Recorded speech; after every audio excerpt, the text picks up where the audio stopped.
नमस्कार मित्रों, हमारे YouTube चैनल ज्ञानशाला एकेडमी में आपका स्वागत है। नीति आयोग ने एक जो व्हाइट पेपर जारी किया है, vision 2035 public health surveillance in India करके एक जो व्हाइट पेपर जारी किया, उसके बारे में आज हम चर्चा करेंगे। पहले हम ये देखते हैं कि ये जो व्हाइट पेपर जारी किया है नीति आयोग ने, किन बातों पर केंद्रित है और उसका क्या महत्व है। यह पेपर वस्तुतः भारत में नागरिकों के हेल्थ रिकॉर्ड को संरक्षित कर पूरे जो हेल्थ सिस्टम है उसका एक निगरानी तंत्र बनाने से संबंधित है, ताकि इस निगरानी या इस सर्विलांस के माध्यम से हम उस इंफॉर्मेशन का अपनी आगे की रणनीति बनाने या एक्शन लेने में, अपनी कार्रवाई करने में मदद ले सकें। आइए देखते हैं कि सर्विलांस सिस्टम काम कैसे करता है। जैसे कि अगर कोई भी हेल्थ इवेंट होता है, खास करके जैसे मान लीजिए कोविड महामारी के समय में बात और भी स्पष्ट होकर सामने आती है कि कोई इस तरह की जो कोई भी हेल्थ इवेंट होता है या कोई भी महामारी जैसी सिचुएशन होती है, तो पहले चरण में इसका डिटेक्शन और नोटिफिकेशन होता है, यानी कि हम नोटिफाई करते हैं कि ये घटना घट रही है, और उसके बाद लेबोरेटरी के माध्यम से उस महामारी के संबंध में हम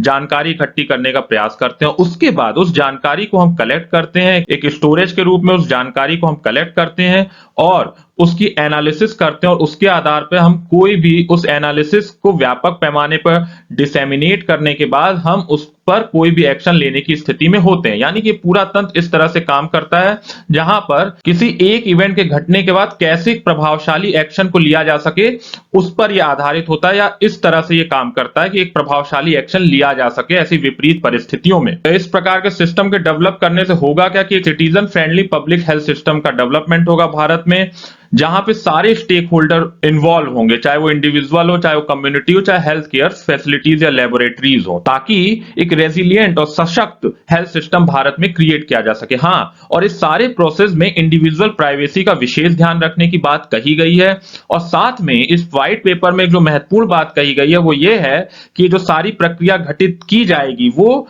जो भारत का 3 टायर्ड पब्लिक हेल्थ सिस्टम है, आपको पता ही होगा भारत में जो हेल्थ सिस्टम 3 टायर्ड है, जो प्राइमरी, सेकेंडरी और टर्सरी लेवल पर है। इस 3 टायर्ड पब्लिक हेल्थ सिस्टम को जो आयुष्मान भारत जो योजना अभी हाल में शुरू की गई है उसके साथ इंटीग्रेट करके सारी प्रक्रिया की जाएगी। यानी जो सर्विलांस सिस्टम डेवलप होगा वो आयुष्मान भारत के साथ 3 टायर पब्लिक जो हेल्थ सिस्टम है उसे इंटीग्रेट करने के माध्यम से ये पूरा जो सिस्टम होगा वो सृजित होगा। एक्चुअली जो ये जो व्हाइट पेपर है उसमें ये बात की गई है कि जो आयुष्मान भारत जो योजना शुरू की गई है और प्रधानमंत्री जन आरोग्य योजना जो शुरू की है, ये जो दोनों योजनाएं अभी हाल में ही शुरू की गई हैं, ये दोनों योजनाएं सर्विलांस सिस्टम को बनाने में एक महत्वपूर्ण अवसर की तरह माना जा रहा है। क्योंकि हुआ क्या है कि आयुष्मान भारत के तहत लगभग 1.5 lakh health and welfare centres staff की नियुक्ति की बात की गई है, और ये जो सारा सर्विलांस होगा शुरुआत में वो इन्हीं स्टाफ की मदद से, इन्हीं कर्मचारियों की मदद से किया जाने की बात कही गई है। आइए अब इस व्हाइट पेपर में किस विजन को लेकर ये सारी बातें कही है, किस विजन को लेकर ये व्हाइट पेपर लिखा गया, उसे देख लेते हैं। पहला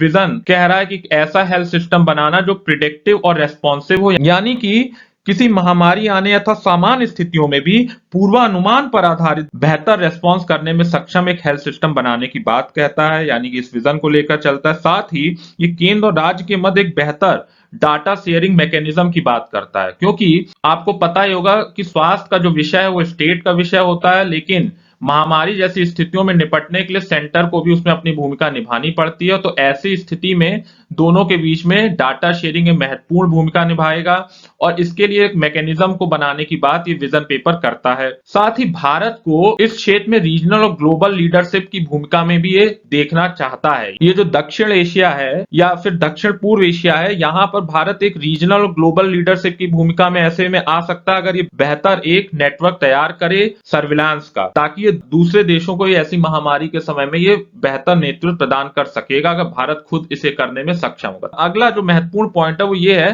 कि जो सारा काम करेगा उसमें इंडिविजुअल प्राइवेसी और कॉन्फिडेंशियलिटी पर विशेष ध्यान रखा जाए। क्योंकि एक बात आप ध्यान रखिए कि जब भी डाटा कलेक्शन जैसी कोई भी गतिविधि होती है तो उसमें एक इंडिविजुअल प्राइवेसी और कॉन्फिडेंशियलिटी एक महत्वपूर्ण पहलू होता है। इसलिए ये जो पेपर है इस विजन को लेकर आगे बढ़ रहा है कि इंडिविजुअल प्राइवेसी और कॉन्फिडेंशियलिटी का विशेष ध्यान रखा जाएगा। हालांकि जो पेपर है इस पूरी प्रणाली के सामने आने वाली मुश्किलों और भारतीय हेल्थ सिस्टम के थ्रेट सिनारियो की भी चर्चा करता है। सबसे पहले हम देख लेते हैं किस थ्रेट सिनारियो की बात करता है, क्या बताता है कि भारत में क्या स्थिति है वर्तमान में। जैसे कि ये पेपर कहता है कि भारत में इस 75 जो इमर्जिंग डिजीज है वो मुख्यतः जूनोटिक है। जूनोटिक का मतलब होता है ऐसी डिजीज जो ह्यूमन, एनिमल और एनवायरनमेंट के एक दूसरे के संपर्क में आने की वजह से फैलती हैं। खासकर आपने देखा होगा जो कोरोना वायरस है वो आपने देखा था कि कैसे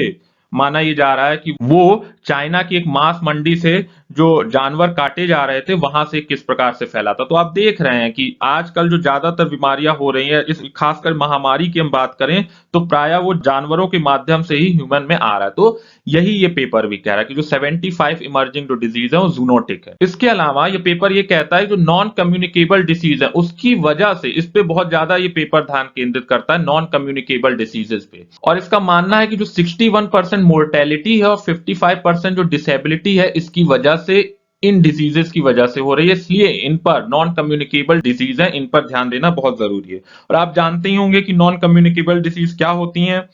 जो प्राय एनवायरनमेंट की वजह से जो डिसीजेस हो जाती हैं या फिर आपकी गलत लाइफ स्टाइल की वजह से हो जाती है, जैसे कि हार्ट की जो समस्या है या फिर जो डायबिटीज की समस्या, ये सारी जो समस्याएं हैं ये नॉन कम्युनिकेबल डिसीज होती है जो एक दूसरे के कांटेक्ट में आने से नहीं फैलती है, उसे नॉन कम्युनिकेबल डिसीज कहते हैं। अगली जो महत्वपूर्ण बात ये विजन में अपने करता है, ये जो पेपर वो ये कहता है कि सिर्फ भारत में ही नहीं बल्कि पूरे विश्व में एंटी माइक्रोबियल जो रेजिस्टेंस पैदा हुआ है, जिसकी वजह से जो एंटीबायोटिक्स हमारी हैं वर्तमान में वो निष्प्रभावी होती जा रही, वो भी एक बहुत महत्वपूर्ण समस्या है। और हमें ये ट्रैक करना ही पड़ेगा कि आखिर कहां पर और किन लोगों पे ये इस तरह की दवाएं निष्प्रभावी हो रही हैं, ताकि हम उनके लिए अलग से रणनीति बना सकें। साथ ही ये जो व्हाइट पेपर है उन चुनौतियों की भी चर्चा करता है जो इस प्रकार के सर्विलेंस सिस्टम को डेवलप करने में आएंगी। पहले जो चैलेंज की बात करता है वो तो सिस्टम डिजाइन की बात करता है। जो सिस्टम डिजाइन इश्यू है उसे रिजॉल्व करना या उस पर सहमति बनाना एक महत्वपूर्ण पक्ष है कि कितना डाटा कलेक्ट होगा, केंद्र और राज्य सरकारों में डाटा वो शेयर कैसे होगा, जो पूरा सिस्टम है ये कैसे काम करेगा, इस पर सहमति बनाना एक महत्वपूर्ण पहलू है, एक महत्वपूर्ण चैलेंज है जिसकी चर्चा ये पेपर करता है। जो दूसरी महत्वपूर्ण बात ये चैलेंज के रूप में करता है पेपर वो ये है कि अभी तक जो डाटा कलेक्ट किए जाते हैं वो सेवरल ऑर्गेनाइजेशन द्वारा किए जाते हैं। तो उन सेवरल ऑर्गेनाइजेशन से कलेक्ट जो डाटा है उन्हें एक ही प्लेटफॉर्म पर लाने का जो मैकेनिज्म होगा वो क्या होगा, उस पर सहमति बनाना या उस मैकेनिज्म को डेवलप करना भी एक महत्वपूर्ण चैलेंज होगा। जो अगली जो महत्वपूर्ण चैलेंज की बात वो ये करता है, वो ये कहता है ये पेपर कि इस तरह के डाटा कलेक्शन में पब्लिक जो प्राइवेट सेक्टर है उनकी बहुत महत्वपूर्ण भूमिका होती है, जबकि भारत में अभी भी इस तरह के डाटा कलेक्शन में प्राइवेट सेक्टर का इन्वॉल्वमेंट बहुत कम है। अगला जो महत्वपूर्ण चैलेंज है जिसकी चर्चा वो करता है ये पेपर, वो ये कहता है कि अभी भारत में मॉर्बिडिटी और मोर्टेलिटी डाटा के बीच में जो लिंकेज है वो इनएडिक्वेट है, यानी कि कितने लोग बीमार पड़ रहे हैं और उनमें से कितने लोग मर जाते हैं, यानी कि हमारे बीमार होने की संख्या और उनके बाद मरने वालों की संख्या में क्या कनेक्शन है, इसके बीच में कोई महत्वपूर्ण डाटा कलेक्शन भारत में नहीं किया गया, यानी कि इस डाटा को कलेक्ट करना एक महत्वपूर्ण चुनौती माना जा रहा है। अगली जो महत्वपूर्ण चुनौती वो कह रहा है कि भारत में अभी भी सोशल, डिजिटल और प्रिंट मीडिया का सर्विलांस में बहुत महत्वपूर्ण भूमिका नहीं है। तो ऐसे में इन क्षेत्रों का भी सर्विलांस में कैसे प्रयोग किया जाए का कोई मैकेनिज्म निकालना भी जरूरी है। और जो अंतिम बहुत महत्वपूर्ण बात कहता है वो ये है कि भारत में जो अभी भी सर्विलांस जो थोड़ा बहुत हो रहा है उसमें नॉन कम्युनिकेबल डिसीज पे फोकस बहुत कम है, जबकि हमें भविष्य में, जैसे हमने अभी चर्चा भी की थी, जो थ्रेड देखा था वहां पे हमने देखा था कि 60% से ज्यादा जो मोर्टेलिटी हो रही है नॉन कम्युनिकेबल डिसीज की वजह से हो रही है। तो ऐसे में नॉन कम्युनिकेबल डिसीज पे हमें अधिक फोकस करना पड़ेगा, और अभी तक उस पे हमने कम फोकस किया, ये भी हमारे सामने एक चैलेंज की तरह ही है। इसी के साथ हम इस वीडियो को समाप्त करते हैं। आशा करते हैं कि इस विषय के संबंध में आपकी समझ बेहतर हुई होगी। अगले वीडियो में हम एक नए विषय के साथ फिर हाजिर होंगे। तब तक के लिए नमस्कार, जय हिंद।